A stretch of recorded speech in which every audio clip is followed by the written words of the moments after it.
Okay, we ready? Peak season is summer season for us, great weather. I'm close to the beach, so for me, summer is a really busy time of the year. Peak season is where you're going to make the majority of your income.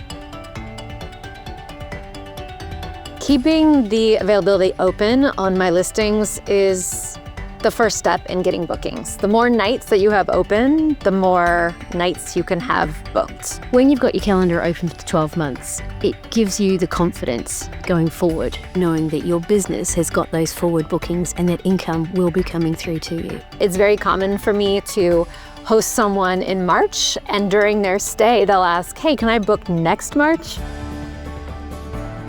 Knowing your value in the marketplace is really important. I differentiate the prices on weekdays and weekends. So I might look at my calendar and realize, okay, Mondays, they're not getting booked as much. So I'll go in and adjust my pricing for Mondays lower. And then I notice that weekends are booked more.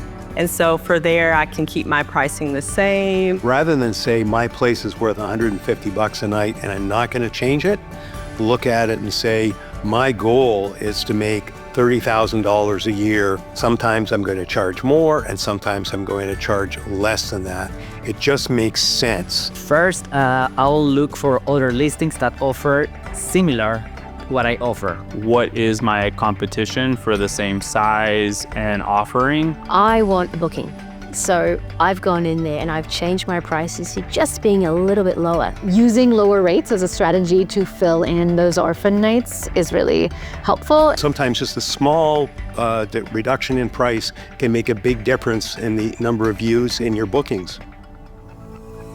I love having people come and stay for a longer period of time. So to encourage that, what I do is I offer a weekly discount and a monthly discount. I oftentimes will have guests who have booked for maybe 5 nights, and I can reach out to them and say, hey, you could actually stay for 7 nights for just a little bit more because you'd be able to utilize that weekly discount. People are coming, they're traveling for work, but they need a place to work and they don't want to be moving around from home to home to home. So if they see a nice place and you've got a nice little attractive discount turned on, you may just get them coming to stay for a month, which is a really easy booking.